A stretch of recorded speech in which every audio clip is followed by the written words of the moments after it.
pretty much heavy, and the wet season is officially in full swing. But while the rain brings life for our hard-working farmers across Lagos, it also brings a massive wave of anxiety. We're talking about flooded fields, washed away topsoil, yellowing crops, and a constant battle against pests and diseases. The big question here is, how do you keep your farm profitable and your crops alive, especially when the coastal weather is working against you? So that's why we've brought this topic to the fore: surviving the storm, practical wet season guide for Lagos farm. And my guest is here already. She's already seated. She's Dr. Bukola Sadiku, and she's director of the Crops and Forestry Development Subcomponent of LSADA. That's the Lagos State, under the auspices of the Lagos State Ministry of Agric and Food Systems. Good afternoon, Doctor, and good to have you on the show. I'm happy to be on the program. So I'd love to have you move closer to the microphone, Dr. Bukola. All right, then, so let's begin the conversation now by painting the big picture. We understand Lagos is experiencing increasingly intense and unpredictable rainy seasons. Now, from agronomic standpoint, what are the biggest immediate risks that excess rainfall poses to crop production and soil health in our unique coastal environment, Lagos? Like the rainy season is here already, and the farmers in the state have started planting. Though rain is very, very crucial in crop farming, but when you have it in excess, it becomes a problem. It becomes a challenge to the crop and also to the health of the soil. Heavy rainfall is usually associated with waterlogging and the oxygen depletion in the soil. So, when the soil remains saturated with water for a prolonged period of time, it's going to limit the oxygen in the soil. And so it's going to disturb the normal growth of the plant, because the plant root now will not have access to enough oxygen needed. And in such cases, you see your crops showing symptoms of yellowing, wilting, and root rot development. Then aside this challenge, also with heavy rainfall, there's a possibility of nutrient loss from the soil due to the water, the erosion and the runoff water now. We see essential nutrients like nitrogen, calcium, potassium being washed down from the soil surface beyond the roots of the zone. And in such cases, what happens over time is that the soil will become unproductive. And also challenges like incidence of pests and diseases is also associated with heavy rainfall. Because during heavy rainfall, the humidity will be high. And this condition favors the growth, development, and the spread of diseases and the pests. So you see that a whole lot of challenges comes with heavy rainfall. And so we cannot fold our hands and just leave our land just like that. In Lagos State, we don't have that luxury of land for crop farming. Absolutely. But the limited land that we have to utilize it in a way that it will give us maximum productivity. And so that is why our Lagos farmers, that is why we are here today to educate them on how best they can manage their farmland in the face of heavy rainfall, because there's nothing we can do. Rain must fall. Definitely. And so farmers must cultivate. So what they can do to adapt to the effect of the heavy rainfall and to continue with their production activity. That's why you're here today. And all people think that, the more the rainfall, the better it is for the growth of the crops. But I never knew there were underlying challenges farmers have to deal with.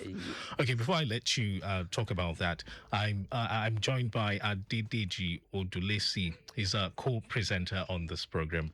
Good to have you on the show. Thank you very much. Okay, yes. So, Dr. Bukola, yes. So, is this a myth or is this a fact? No, it's not really. The issue is this. Crop rainfall is very, very crucial in crop farming. Absolutely. But when you have it in the excess, it's a problem. Okay. So it is the way you manage it in the case of excess that matters most. Even if you have it in excess, there are ways you can easily manage. There are things you can do to adapt to the excess and still make use of your land. So that is what we are going to discuss today. Okay, Mr. Adedeji, you must be a farmer, right? Yeah. And you do a lot more than farming as well. So tell me, have you encountered some challenges owing to heavy rainfall? Of course. Excessive rainfall. Yes. So I'll actually be shifting it over to her. Okay. Yes. So in Lagos State, we know that Lagos State has a substantial part of Lagos State is actually water. Yes. Yes. So flooding happens, and then this flooding, of course, leads to washing away of the topsoil, and organic and the matter, nutrients. and the nutrients from the soil. So she can advise us what we can do. Is there a way of actually making your ridges to reduce the impact of the flooding? Oh, yes. And that leads us to the next question. Looking at soil integrity and erosion here. Now, with the heavy downpours, we understand topsoil erosion is a massive issue for local farmers. So what are some practical low-cost techniques which Lagos farmers can, use right now to protect their soil integrity and prevent, the loss of these valuable nutrients, which you've talked about, from, being washed away? All right. Like, we have a lot of technologies that farmers can adopt. Like, farmers can embrace the use of compost and organic manure during the land preparation. Compost and organic manure tends to improve soil structure. It binds the soil particles together. So by improving the soil structure, it's actually increasing the capacity of the soil to be able to hold more water. And also, by binding the soil particles together, it enables the soil to resist erosion and runoff. So by planting with the use of compost or organic manure, it will help farmers a lot in combating the problem of flood. Then also, they can also adopt cover cropping. Like cover cropping, they are crops that when you plant it on the farm, they tend to protect the soil from the direct impact of the raindrops. And also, they help in conserving the soil moisture. Aside that, they help in adding nutrients to the soil. When you have heavy rainfall tends to wash away nutrients from the topsoil, from the soil. Okay. But with the use of cover crops, it actually adds nutrients to the soil. Because most often cover crops, they include leguminous crops, like cowpeas, like mukuna, groundnuts. like groundnuts. So these crops, they are actually nutrient-fixing crops. So when you use them as cover crops on your land, even if rainfall depletes some of the nutrients, they actually restore the nutrient back to the soil. And of course, you can also adopt using mulching. Mulching are materials also that you spread on the soil to conserve the moisture and to prevent erosion and runoff from the soil. And also in the area of ridging, like Mr. Adedeji mentioned the other time, when you have your farm land, during land preparation, you plant on ridges. Okay. You don't plant on bare soil. Okay. You make ridges for at least like about 30 centimeters high. So that even in case you're having heavy rainfall, it won't really have that direct impact on the soil. So we have a lot of technologies, low-key technologies that farmers can adopt in managing their soil during cases of heavy rainfall, protecting their soil and also protecting their crop, because heavy rainfall has impact on both soil and the crops. But we have technologies that can actually address these challenges. Lagos Traffic Radio 96.1 FM. You're listening to the voice of my guest, Dr. Bukola Sadiku. She's director of the Crops and Forestry Development Subcomponent of that's the Lagos State Agricultural Development Authority, LSADA. I love to call it LSADA. All right. And of course, this program is brought to you under the auspices of the Lagos State Ministry of Agri and Food Systems. I'm also joined by Mr. Adedeji Odulesi. Yes, you've got questions for Doctor, haven't you? Yes. Before we leave off the last one you're talking about, so when ridges are constructed, is there a particular way to construct the ridges so that it prevents erosion, or it does not matter, just construct your ridges? No, it matters a lot. Like you construct your ridges across the slope. Okay, across the slope. Not along. Okay. Not along. Okay. Yes, it helps in reducing the movement of water when you construct your ridges across the slope. Okay. Yes. Okay. So it hinders direct flow, right? Direct flow of water. Secondly, when we discover that Lagos has, if we look at Nigeria, Lagos is one of the the coastal states, right? Yes, you're right. So are there crops that have comparative advantage because of the water availability, so that we don't just see the water as a problem, a problem? Yes, the advantages. Of course, of course. Okay. Despite the fact that every rainfall poses several challenges, yet we still have opportunities there. Okay. Like in Lagos State, we have crops that have comparative advantage that actually, would I say, water-loving crops that will thrive even under heavy rainfall.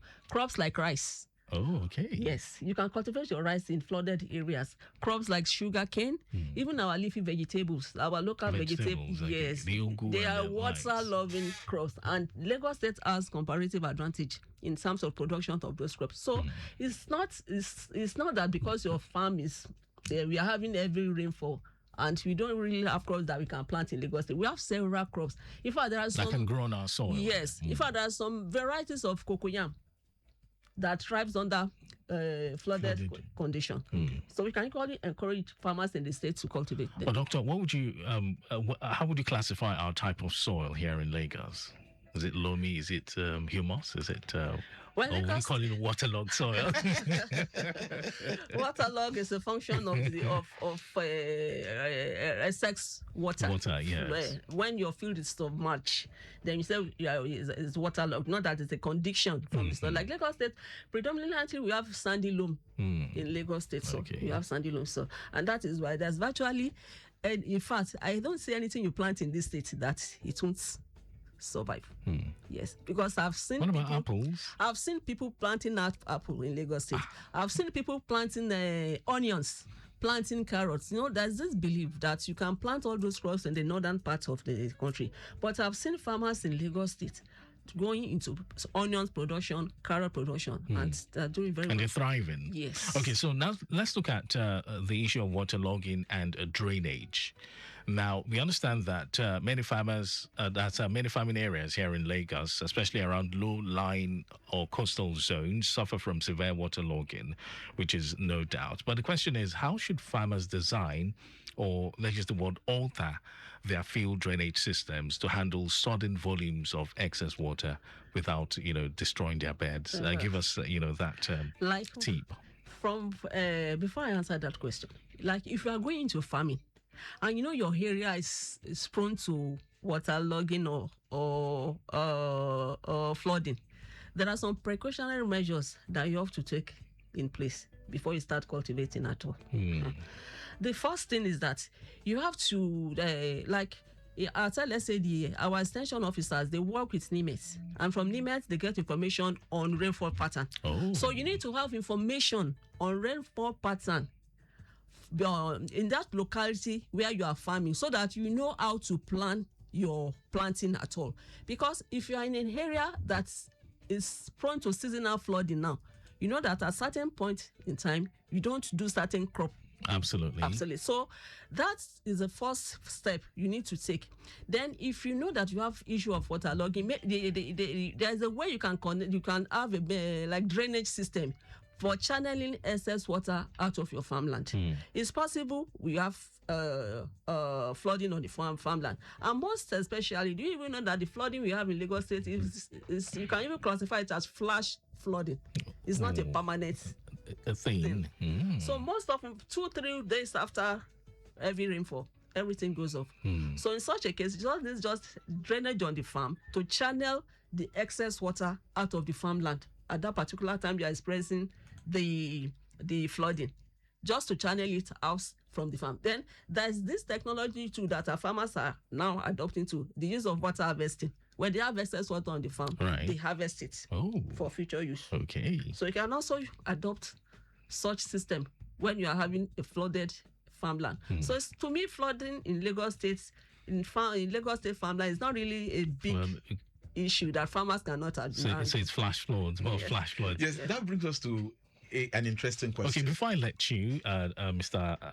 Adedeji, let me open the phone line so our listeners can contribute. You can join the conversation if you are a farmer, or if you are interested in farming, or, you have invested in some form of agriculture, you want to know more on how the system works. Feel free to connect with us on the program. And of course, the phone lines are open 0915 387 7127, 0915-387-7127, and 0809 912 0777. That's 0809 912 0777. The program is Lagos Farmer, and this program is brought to you by Lagos State Agricultural Development Authority, LSADA, under the auspices of Lagos State Ministry of Agric and Food Systems. All right, then, Mr. Adedeji. Thank you. Yes, so we talk of wetlands. Yes. Okay, so I'd like you to first differentiate for our listeners. Flooded areas, are they the same thing as wetlands? Because you said the flooding may not be more than 2-3 days. Yes. Okay, now we have what we call wetlands, which is more popular known as Akuro. Yes, that's Fadama. Fadama. Good. Now, like you see early in the year, you see some people selling maize. Yes. Those may not come from the normal farmlands. No, yes, they may come from the Fadama area. The Fadama areas, yes. the wetlands, right? Wetlands area, because of the water table there is very high. It's very high. Yes. So those areas are they flooded? They are not flooded. Okay. So explain to us there's water there. There is water. When we talk about flooding farmland, we are talking about flooding that occurs as a result of heavy rainfall, or maybe from rivers. Or dam submerging our farmland. Okay. Rainfall or water from dam submerging our farmland. That is when we are talking about flooding. But we have some areas known as the Fadama areas that the water table there is very, very high. Irrespective of whether there's rainfall, you always see there wet. So that in those areas you can cultivate your crop all year round because there's water there always. So there's a difference between flooded farmland and Fadama area. Okay. Fadama area are classified under wetland, but not flooded land. Okay. 0809 912 0777. My guest is Dr. Bukola Sadiku. She's Director of the Crops and Forestry Development Subcomponent of the LSADA, and I also have with me Adedeji Odulesi is co-presenting the program. You two can send in your questions if you are a farmer or perhaps you've engaged in some farming activities here in Lagos and you want to find out more on how the system works. Feel free to connect with us. There's still room for your calls and messages. All right, so Doctor, let's talk about nutrient management in this regard. Now we understand a major frustration of farmers during the wet season is leaching. Okay. Tell us, what is leaching in the first place? Like leaching is the downward movement of nutrients from the soil surface beyond the reach of the plant roots. It's not that this nutrient is not in the soil, but it's beyond the reach of the plant root, so that the plant root will not be able to access the nutrients. And invariably it's going to affect the growth and the development of the crop, and it's going to translate to low yield because the plant cannot access it. So when it's usually associated with heavy rain. Heavy rains. Yes. When we have heavy rains, yes, there is possibility of nutrients moving downward the soil, downward inside the soil beyond the root of the cultivated crop. Okay, so how should farmers adjust their, fertilizer application in this regard? Like if you're applying fertilizer, the first thing you have to do, if you have a flooded farmland, you have to make use of organic manure and compost. They are very, very key. They are plant nutrients that stays much more longer in the soil than the synthetic NPK fertilizer. So when you have such fertilizer on the farm, it stays much more longer on the farm. Then number two, you adopt using cover cropping. You plant cover crops. I said earlier that cover crops, aside from covering the soil, protecting the soil from direct impacts of raindrops, they also add nutrients to the soil. Yes. So you can adopt the cultivation of cover crops on the farm. Then when you are applying fertilizer, you apply your fertilizer when you least expect rain to fall. Okay. Yes. Okay. When you least expect rain to fall. That is why it is very, very paramount now that our farmers should work more with our extension agents on how they can access information from NIMET. NIMET will give them information when they will have heavy rainfall, when rain is going to, when the number of rainy days that they are supposed to have within so period. So that one will guide them on the appropriate time to apply their fertilizer. So it is very, very key. It is very, very germane. Farmers cannot do it alone this time around. They have to work hand in hand with the extension officers in their locality to guide them on when best to apply their synthetic fertilizer, that is the NPK fertilizer. And they should adopt the use of organic and compost in their farming operation. And if possible, they should also use mulching materials on their farm. So this will assist them on the long run in restoring the nutrients in the soil. All right. Mr. Adedeji, you want to buttress what she said? Have you got further questions for Doctor? Not much any longer. So we can see that you didn't mention coconut as one of the... Yes, it's one of our strengths in Lagos State. Sorry, it escaped my mind. We have our strength in the area of coconut production. And I think Lagos is the highest producer. It's the highest producer of coconut in Nigeria. Yes. You see it along the coastal axis in Lagos State, the Badagry axis, the Bejuleke axis. We have coconut there. It's our strength in the state. And it's not really disturbed by any form of flood. How many years does it take really to produce coconut? Yes. It's depending on the variety you planted. We see some very tall, some very short.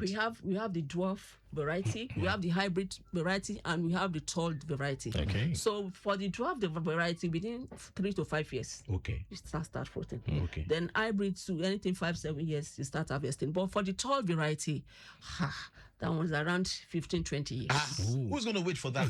That's the norm in the past. Our children. But now the narratives have changed. So that is why we now have improved varieties, the hybrid and the dwarf varieties. Oh, okay. Yes, the narrative has changed now. That was in the past. You asked for the varieties. I have to mention it because it's still but they have variety. equal value, almost equal value. Equal value? It depends. The value addition now. You have, when you are processing coconuts, the value you are adding will determine the variety you choose. Okay. You can if you are going for oil now, the variety, like if you are going for milk, coconut milk now, then you can go for the dwarf variety. But if you are thinking about the oil, you can go for the hybrid and the tall variety. All right, Doctor, our time is fast spent, but in just a few words, are there specific crop varieties or resilient vegetable types that perform exceptionally well here in Lagos? Yes. Okay, can you just, in a few seconds? Vegetable is our strength. Also, apart from coconut. Apart from coconut, talk of it, especially leafy vegetable. Okay. Like the spinach, the amaranthus, the cocorus solitorius, the tephorus, the dentalis, that is the ugu. Yes. Anything leafy vegetable in Lagos State, we have our strength in it. Also, we have our strength in tomato and pepper too. Yes. Somebody came into the studio the other time and talked of we have our strength in vegetable. Vegetable generally. They can't do shakara for us. They can't do shakara for us.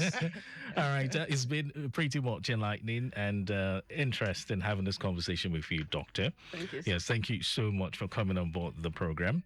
And also to Mr. Adedeji Odulisi. Exactly. Thank you so much for coming on board the program. All right, Lagos Farmer is the show, and this program will come your way again next week, Friday. On behalf of my executive producer, Taya Kole, I must say maximum shout out to the Lagos State Ministry of Agric and Food Systems. Yes, and LSADA, that's Lagos State Agricultural Development Authority. All right, then the show will come your way again next week, Friday, at exactly 4:30. But you then do have yourself a wonderful weekend. My name is Mike James. The return trip continues in a bit.